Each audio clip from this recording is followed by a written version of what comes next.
എന്തുണ്ട്? നമുക്ക് ബീച്ച് വരെ പോയാലോ? ഒത്തിരി നാളായില്ലയോ നമ്മള് ബീച്ചിലൊക്കെ ഒന്ന് പോയിട്ട്. നിന്റെ കൂടെ ഞാൻ വരുന്നില്ല. എന്താടേ എന്റെ കൂടെ വന്ന പോലീസ് പിടിക്കുവോ? എന്നാ ഒന്ന് കാണണമല്ലോ. പോലീസ് പിടിച്ചാലും കുഴപ്പമില്ല. നിന്റെ കൂടെ വന്ന എന്റെ ജീവൻ ഒരു ഉറപ്പുമില്ല. നീ എന്തിനത്ര പേടിക്കുന്നേ? എനിക്ക് ലൈസൻസും ഉണ്ട്, ഹെൽമെറ്റും ഉണ്ട്. പിന്നെന്താ നിനക്ക് പ്രശ്നം എന്തോ? ഒരു വട്ടം ഞാൻ നിന്റെ കൂടെ ബൈക്കിന് പുറകെ വന്നതാ. അന്ന് ഞാൻ സകല ദൈവങ്ങളെയും വിളിച്ച ബൈക്കിന് പുറകെ ഇരുന്നത്.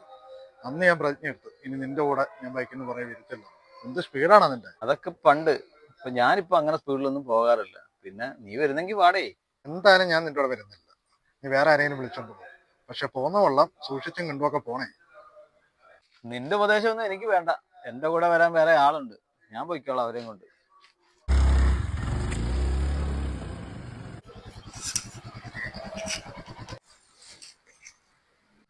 നീ അറിഞ്ഞോ, നമ്മുടെ സുനിക്ക് ഒരു അപകടം പറ്റി. ബീച്ചിലെങ്ങാണ്ട് പോയതാന്ന് തോന്നുന്നു.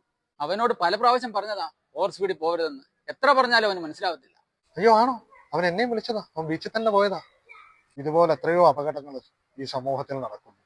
ആണായാലും പെണ്ണായാലും ചിലർ വണ്ടിയായിട്ട് റോഡിലോട്ട് ഇറങ്ങി കഴിഞ്ഞാൽ പിന്നെ റോഡ് അവരുടെ സ്വന്തമാണ്. എത്രയോ പേർ ജീവച്ഛവമായിട്ട് വീട്ടിൽ കിടക്കുന്നു. നമ്മൾ മനസ്സിലാക്കേണ്ട ഒരു കാര്യമുണ്ട്.